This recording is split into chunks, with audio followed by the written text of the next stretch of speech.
I'm going to ask a question now, which I never thought I would need to ask. That seems so utterly preposterous that why would anyone ever need to ask this? Is Intel Corporation, the makers of the Intel chips and whatnot, is Intel no longer a safe place for Jews to work? A new lawsuit has been filed, just filed yesterday. I have an article detailing all of this up at lunduke.locals.com if you want to read along with this, which asserts that Intel reassigned a Jewish employee whose family was hit by Hamas rockets, whose family home was hit by rockets from Hamas, that they reassigned that Jewish employee to a new boss who was actively, privately, and publicly praising those same Hamas attacks. And then they fired the Jew for complaining. Yeah. This appears to be a real thing that has happened, and it's insane. It is absolutely insane. We're going to walk through the details of it now. Again, I've got the article up at lunduke.locals.com, which links to the full PDF of the lawsuit, which if you're interested, go check it out and read it. But this is absolutely wild. And the ramifications that this could have on Intel as a company, on employees within Intel, and on the whole of the computer industry could actually be extraordinarily significant. This is a huge, huge deal. I'm gonna read this to you now, and I've got a lot of additional thoughts on this one, as you can quite imagine. A new lawsuit against Intel Corporation filed by an ex-employee paints a picture of a company which is distinctly anti-Jewish and anti-Israeli. According to the lawsuit, one Intel vice president and multiple Intel employees openly praised the murder of Israelis and Jews. Okay, not great, but okay. Intel responded to a Jewish Israeli employee having his family's home hit by a rocket from Hamas by reassigning that Jewish employee to report directly to the vice president who was praising rocket attacks against Israelis. That's insane. That's a crazy sentence that I just read. Intel then fired that Jewish employee for complaining about working for a man who calls for the death of him and his family. And Intel replaces that Jew with another man who openly attacks Israel. What? What? The Lunduke Journal has reached out to Intel for comment, but as this is an ongoing lawsuit, no response is expected. I mean, that is just the way. It's common practice. An active lawsuit is going on. We're probably not going to hear from them. And again, you can read the entirety of this lawsuit. You don't have to take my word for any of this. Just the same, let's go through some of the high-level points here, because they paint a fairly horrifying picture, a ridiculously horrifying picture of the upper-level management within the company. So this is John Doe versus Intel Corporation. The individual bringing this lawsuit has chosen to remain anonymous for the time being. You can read the full court documents, but we do not know the identity of the plaintiff in this case. We simply know him as John Doe as of this moment. So, after the October 7th, 2023 attacks by Hamas, including the murdering, beheading, and raping of men, women, and even babies within Israel, an Intel executive, Ala Badr, previously an executive at VMware, took to social media to proclaim his support for Hamas and his desire to see Jews and Israelis murdered.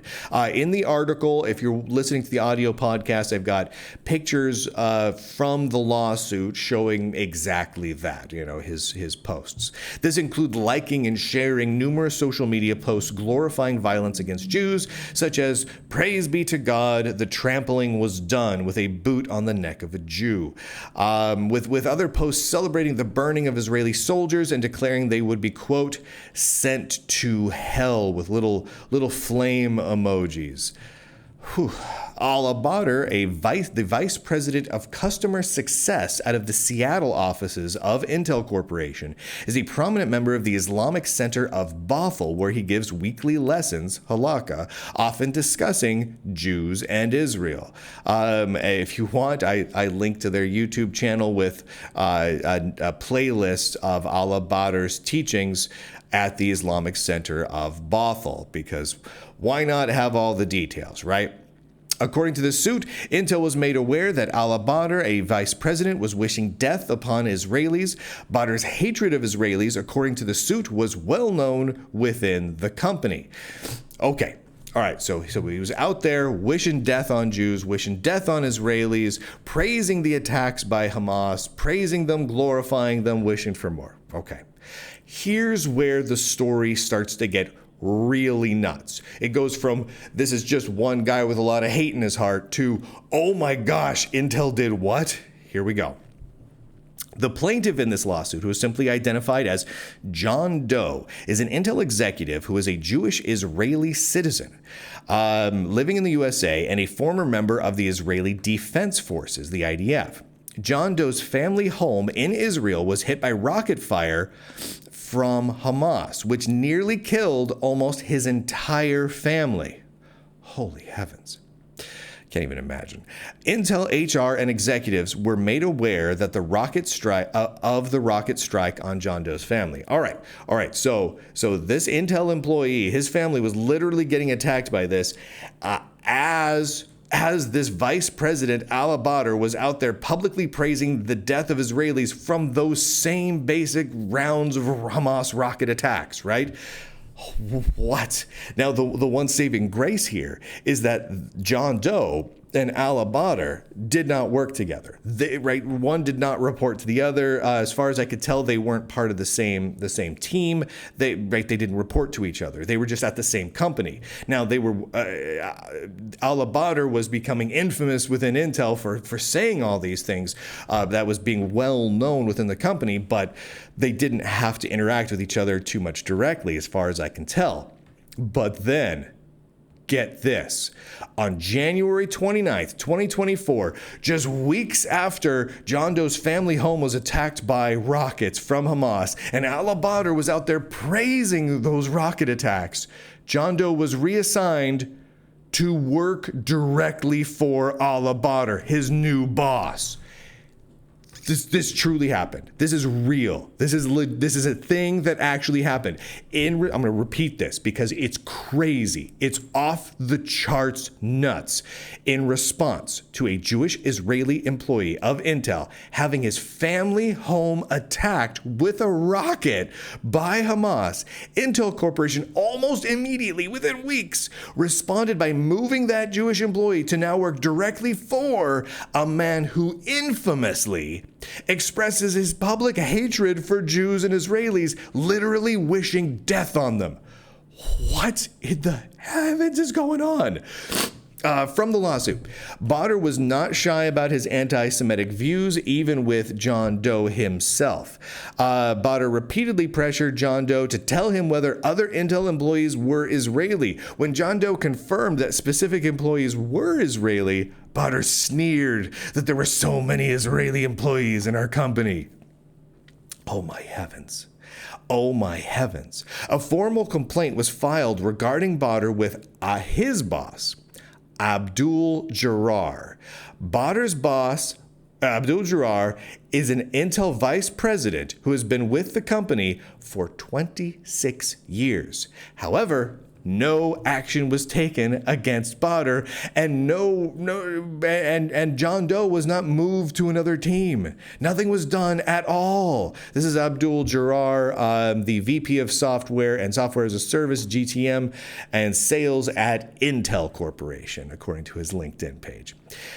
Which means that John Doe, according to the suit, quote, continued to report to a man who would like to see his family murdered. Intel did literally nothing to protect John Doe, at which point John Doe, the only Israeli on Badr's team, was fired. Quote, indeed, shortly after the aforementioned follow-up complaint in March of 2024, Badr viewed John Doe's LinkedIn profile, because you can see on LinkedIn who sees your profile. You know, it's kind of weird, but you can see it, which identifies John Doe as a former IDF soldier. Just a few weeks later, on April 2nd, 2024, Jarrar informed John Doe that his employment was being terminated. What? Are you kidding me here?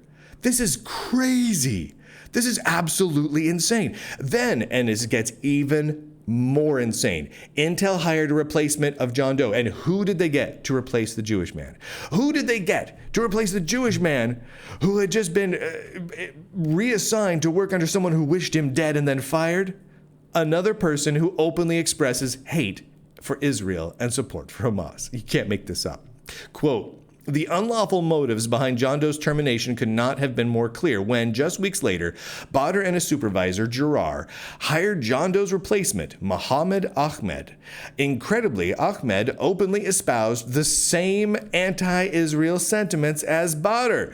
This is absolutely wild. This is nuts. Here's a picture from the suit of Mohammed Ahmed talking about Israel being a terrorist, all in caps, corporate organization with a bunch of crazy hashtags. So that's right. Intel moved a Jew whose family was being hit by rockets from Hamas to work directly for an Intel VP who was praising those very same attacks. Then, when the Jewish man complained even a tiny bit, Intel fired him and replaced him with someone else who hates Israel. What the heck is Intel doing here? This is nuts. Based on a quick search, including a LinkedIn profiles and whatnot, it would appear that both Mohammed Ahmed and Abdul Girar continue to work at Intel. It's difficult to know if Badr continues to be employed by Intel because he deleted his LinkedIn account entirely. Here's his LinkedIn page.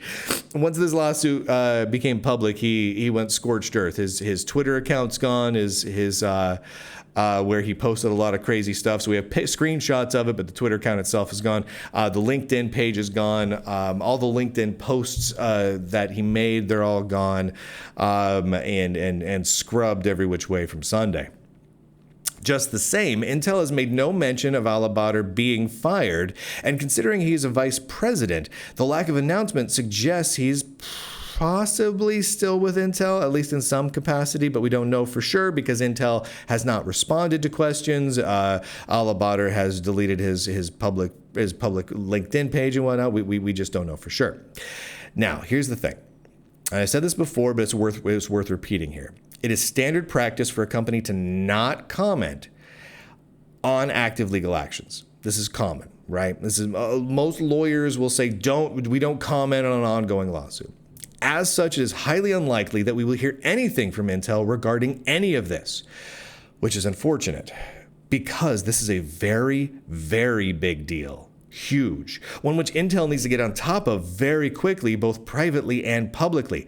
Here's the thing, and some of this actually gets brought up in the lawsuit itself, which I think is worth mentioning because there's this fundamental change that has happened within Intel Corporation.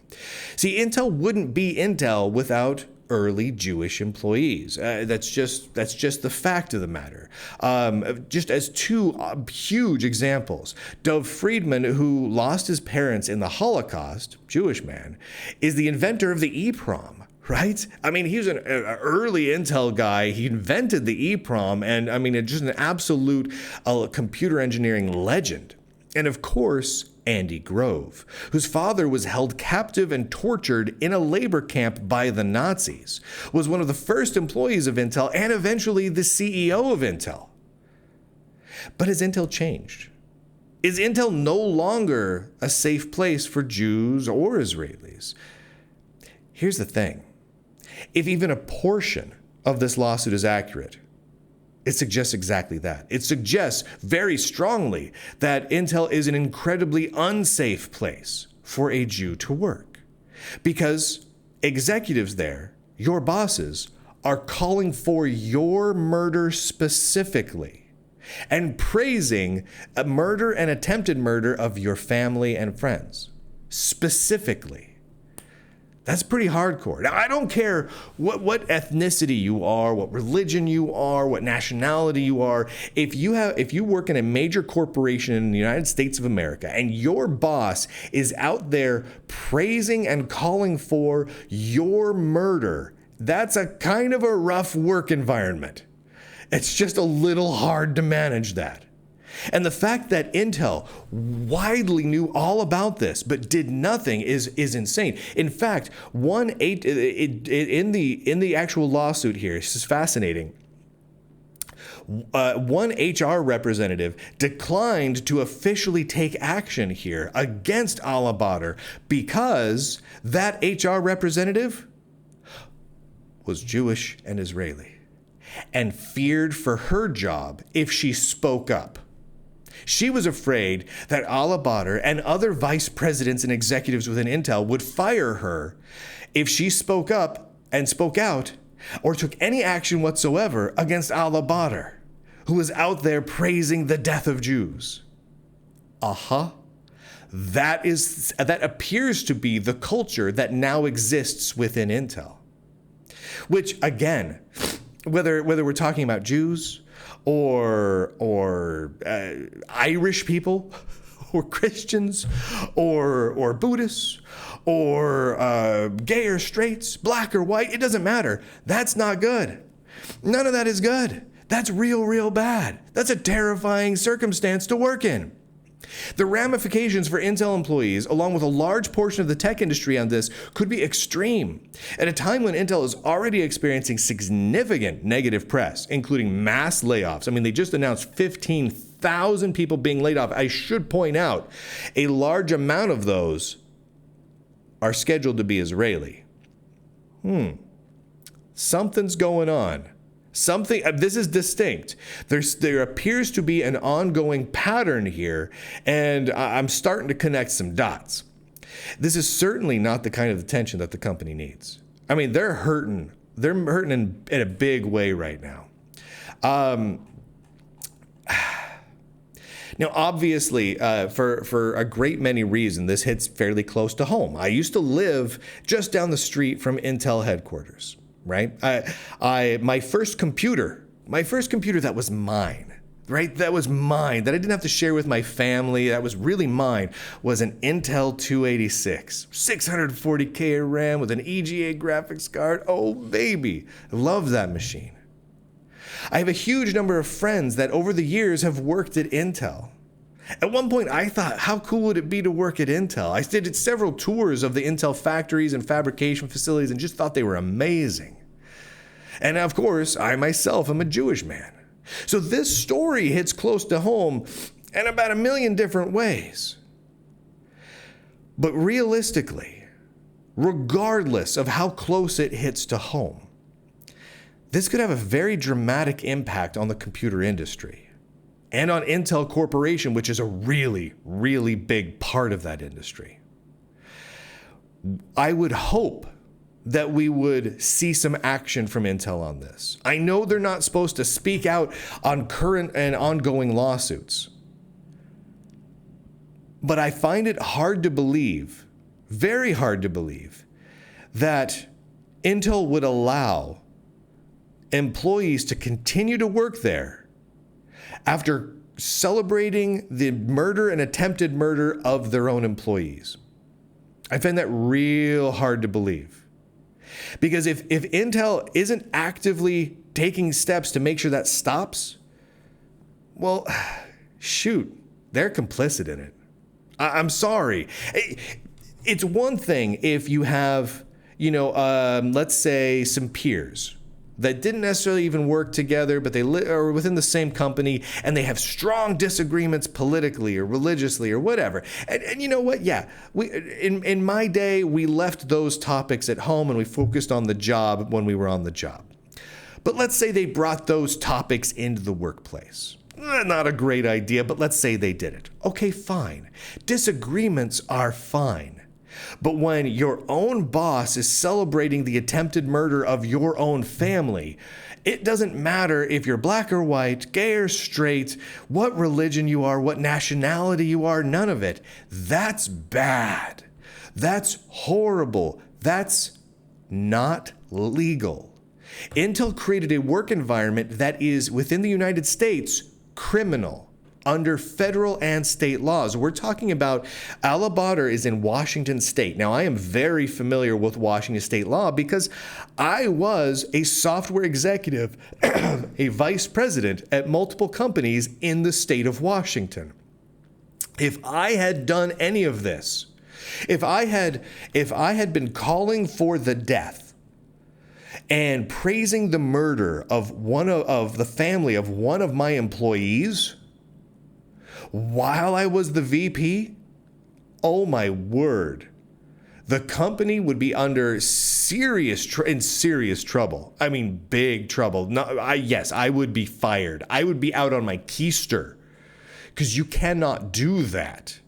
It doesn't matter what the differences of opinion are. You cannot do that.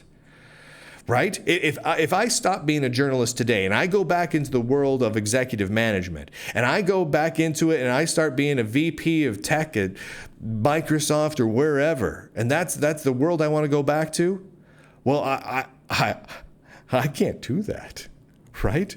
Right, I have to.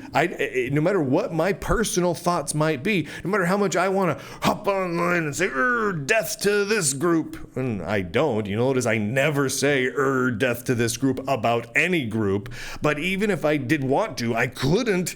If I was a VP, you can't do that. If you're a boss, you can't do that. Intel, every single person at Intel that could have done something about this, right? Everyone in the executive leadership chain and in the HR department that could have done something about this, that chose not to, even though they knew about it. Oh man, they shouldn't be with the company anymore. And that includes the CEO of Intel. If the CEO of Intel caught even a slightest whiff of this and was like, whatever, the board of directors should come in and axe that person like today. The amount of legal, and I'm not talking about from a moral or ethical standpoint, which yes, that too, but from a legal liability standpoint, that puts the entire company in tremendous legal jeopardy. I don't see, based on the details we have here, I don't see how Intel wins this. The case could be 100 times flimsier than it is right now, and it would be difficult for Intel to come out victorious and smelling like roses. Not only is Intel going to have to pay a huge amount of money, if this really does go to a jury trial, Intel could be liable for a massive amount of money, but the public perception cost is going to be off the charts. Intel's PR team have got to be hyperventilating right now, freaking out, because this is a massive problem. They have so much bad press going on right now. They have R&D issues. They have financial issues, supply chain issues. They've got companies ditching Intel CPUs, moving over to ARM. All sorts of problems are going on. They're missing out on the gravy train of a bunch of the AI stuff. They're having some problems at Intel, and those aren't good PR things. I know they say no press is bad press. Well, this is bad press. Intel has been having a surge of bad press lately, and this is the cherry on top of extremely bad press. There's no positive way to spin this unless Intel wants to go all in on, yes, we hate Jews, death to all Jews. If that's their goal, they're moving in the right direction. But my guess is that's not their goal, because they probably still want to do business in the United States of America. And I don't see that going down well if they continue down this path. So they need to take action quickly, because oh my word, this is not good. This is not good. This is not. I said this is not good, but you know what? This is not good. Again, read the article. It's up on lunduke.locals.com. If you want to read the entire lawsuit, I link to the PDF there. I noticed that this article, this story is getting picked up by mainstream press, which is good. Reuters ran a story on it, and a number of news outlets are running basically copies of the Reuters story. It doesn't go; those stories don't go into a tremendous amount of detail, and weirdly, none of those stories actually link to the PDF where you can read the lawsuit. The Lunduke Journal does for you, so feel free to go read it if you like to. It's a fascinating read, and it does not paint Intel in a very rosy light. Heavens. Thank you. I should say thank you to all of the Lunduke Journal subscribers for helping to make the work that I do possible. I really couldn't do this without you, because we don't take any money from any company, including Intel. And so no company can modify what we say, censor us in any way, or even influence, even slightly, the topics that we cover, the way in which we cover it. So go to lunduke.locals.com or lunduke.com, grab a subscription, keep us rocking and rolling without any ads and whatnot. It's just fantastic. With that, ladies and gentlemen, boys and girls, nerds and nerdettes across the inner tubes, I do declare, End broadcast.